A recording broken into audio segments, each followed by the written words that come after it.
spokojní, pretože tiež majú len nealkoholické pivko Maroš, že? Maroško.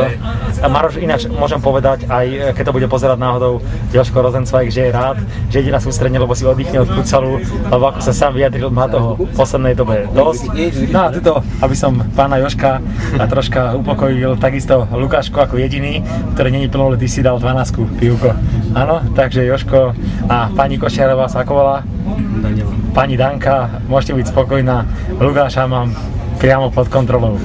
No, sú tu ináč ľudia, teraz sme vošli do tunela, ak si môžeme všimnúť, ideme pod La Manche, za chvíľu budeme v Londýne, o malú chvíľu a samozrejme spýtal by som sa rada na jednu vec, ak bude vedieť odpovedať.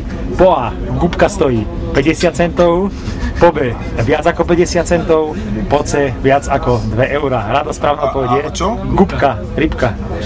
Správna odpoveď je? Viac ako 50 centov. Viac ako 50 centov, to znamená A. Ako vždy, Rado odpovedal správne. To bolo Bčko. Otázka pre Lukáša. Koľko stojí malý krokodíl? Po A do 10 centov, po B do 100 centov, po C do 1000 eur. Čo je správna odpoveď? Do 1000 eur. Do 1000 eur? Správne. Správne, takže dobre odpovedal. A ďalšiu otázku dáme Marošovi. Koľko stojí rastlinka hyacinta prírodná? Po A 10 centov, po B 20 centov, po C viac ako 20 centov. Viac ako 20 centov. Hyacinta prírodná rastlinka neexistuje. A posledná otázka pre mňa Zajačka. Koľko žije tvor taký ako Miroslav Zajaček? Po A 80 rokov, po B 200 rokov a po C.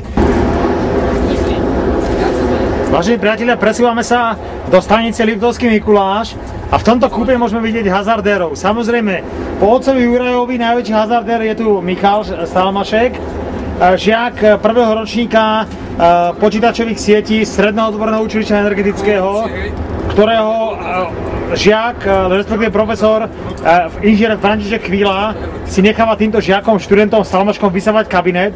Takže veľmi dobrý, Michal, vysávanie na veľmi dobrej úrovni, nie je tam roztočil ani prach.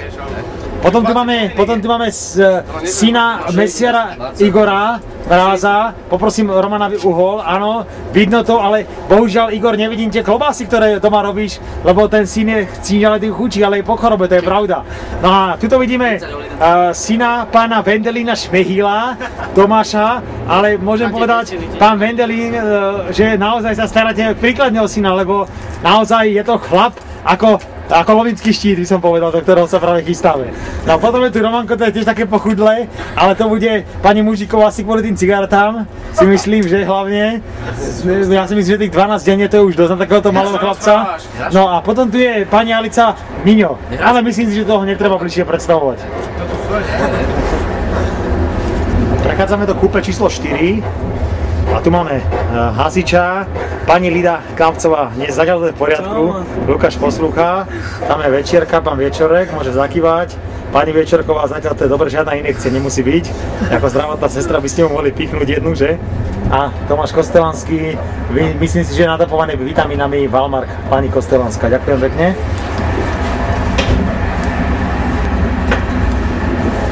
No a tu máme Marka Masarca, ktorý nemá baranicu, bohužiaľ si ju nezobral. Blížime sa pomaly do cieľa, stanica Liptovský Mikuláš bude nasledovať. V ďaleke sme už videli Tatry a Vlada Ivana, ktorý pripomína svojim retro účesom Harryho Pottera.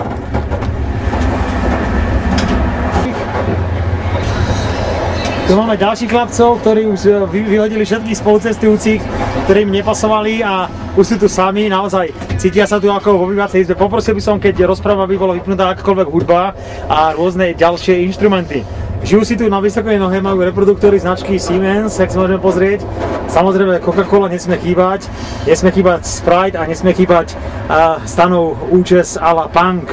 Samozrejme, že? Ten nesmie chýbať. Týmto pozdravujeme Stanovho ocina Stana, môjho kamaráta, ktorý ma vozí každý týždeň do Bratislavy, aby sa vyliečil z toho neviditeľného čreva, respektíve slepého čreva. Potom je tu Lukáš Mužík. Pani Mužíková, tých 12 cigaret denne, on na ňom dosť vidieť, lebo tá váha stále ubúda a je to čím ďalej tým chudšie. Takže pani Mužíková, ja by som to obmedzil na tých 10 cigaret denne, áno? A potom tu je Lukáš Pirošík, ktorý sa zase hanbí ako vždy a už je celý zelený, ale to bude asi odraz od tej jeho mikiny, pokiaľ nevypil túto s kapitánom Klanduchom nejakú tú slivovičku. Potom tu máme najmladšieho účastníka turnaja, pani Staňová, môžete byť hrdá na svojho syna, môžete mi naďalej skracovať moje obľúbené nohavice, trička a svetre, ať zatiaľ poslúcha, i keď sme na cestách len pol hodinu. No a neuveriteľný a nezabudnutelný Gargi, ktorý tu všetko organizuje, naozaj jeho organizačné schopnosti sú na veľmi vysokej úrovni a pán Peťo Radolec môže byť na ňo pravom hrdý. A potom pani Kočišková, tu máte vášho syna Ľubomíra, naozaj oddychnete si od neho, lebo viem, že v poslednej dobe neposlúcha a nie je moc dobrý, takže tentokrát si ho berem ja na starosť. Je to kapitán mužstva, zvoní mi telefón, takže musíme končiť. Ďakujem pekne. Áno, tu je dôkaz zvonenia telefónu. Ďakujem. Počujeme ďalej v predstavovaní hráčov, ktorí sa blížia pomaly do cieľovej stanice a to je Štrba. Takže pán Košiar, naozaj, pani Daniela, pán Jožko, takto familiárne si vás dovolím nazvať.